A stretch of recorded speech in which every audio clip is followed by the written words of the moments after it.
Dennis Rodman adalah salah satu rebounder terbaik yang pernah ada.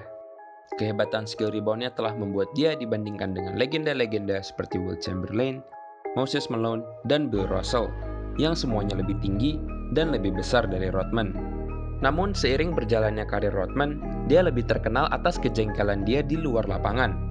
Episode ketiga dan keempat The Last Dance membicarakan tentang peran Rodman buat dinasti Chicago Bulls di tripit kedua mereka. Jadi hari ini kita akan melihat kisah perjalanan Rodman dan bagaimana mantan bad boy dan rival Bulls ini bisa menjadi ikonnya Chicago. Bisa dibilang, awal karir basket Rodman sangat mirip dengan rekan setim dia, Scottie Pippen. Dennis Keith Rodman lahir pada tanggal 13 Mei tahun 61 di Trenton, New Jersey. Rodman dibesarkan di daerah Dallas dan ayahnya meninggalkan keluarganya saat dia masih kecil.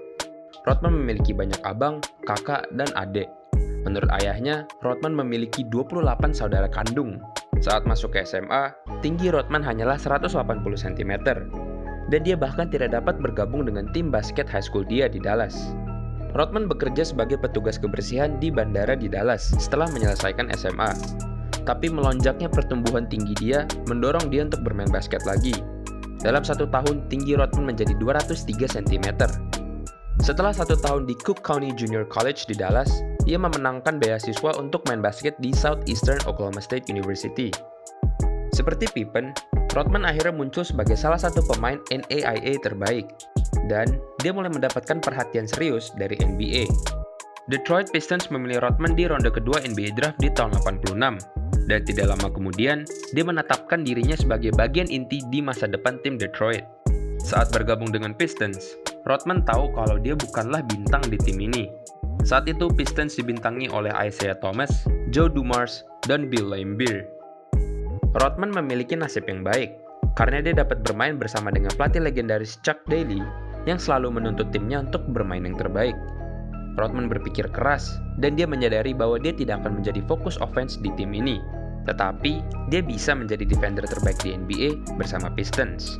Sejak saat itu, Rodman yang masih muda menjadi salah satu roda penggerak utama bagi tim yang nantinya akan dikenal sebagai Bad Boys. Walaupun hanya memiliki tinggi 2 meter, Rodman menjadi salah satu wing defender paling atletis di seluruh NBA.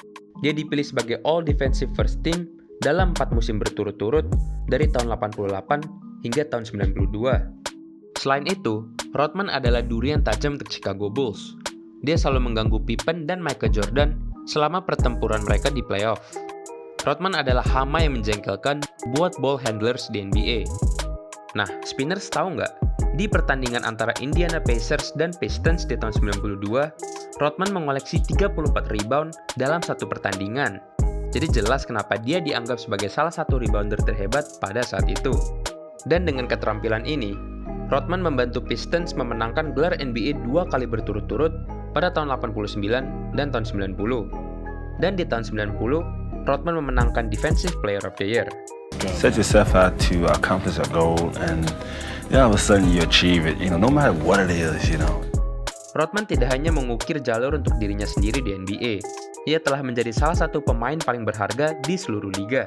Dia juga tahu bahwa ada tempat bagi dia di NBA, dan semua orang juga sangat respect dengan dia sebagai seorang defender. Meskipun Rodman terus menjadi pemain yang produktif bertahun-tahun untuk Pistons, persepsi mulai berubah. Setelah Daly mengundurkan diri sebagai pelatih di tahun 92, karir Rodman berubah. Dia seperti kehilangan sosok ayah dari Daly, dan kelakuan dia memburuk. Rodman akhirnya memutuskan untuk di-trade, dan Pistons melepas dia ke San Antonio Spurs.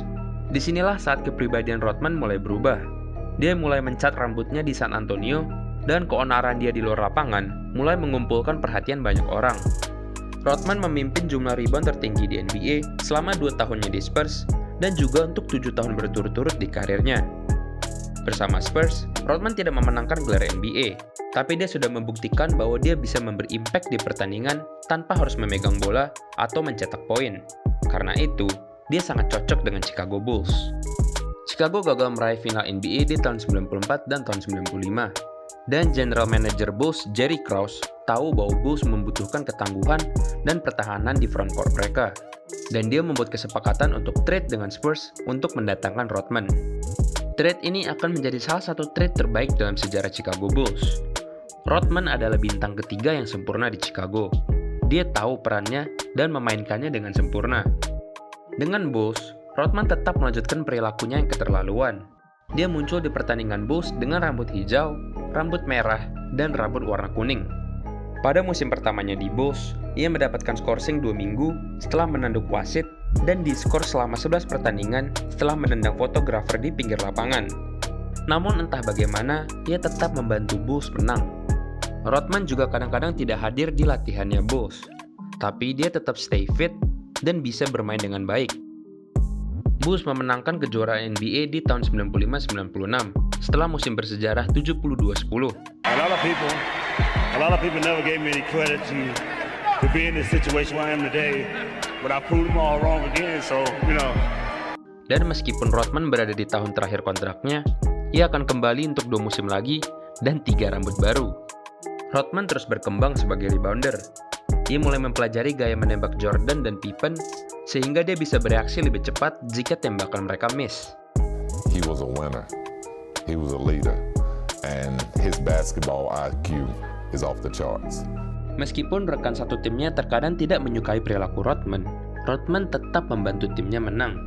Faktanya, Bulls memenangkan gelar NBA 3 tahun berturut-turut dari tahun 96 hingga tahun 98. Dan Rodman memegang peran yang sangat penting di timnya. Rodman menjadi ikon di Chicago, dan kepribadiannya yang sangat di luar bayangan kita ini ternyata cocok dengan penggemar Bulls. Gimana menurut Spinners? Apakah ada pemain di era sekarang yang lebih jago rebound dibanding Rodman?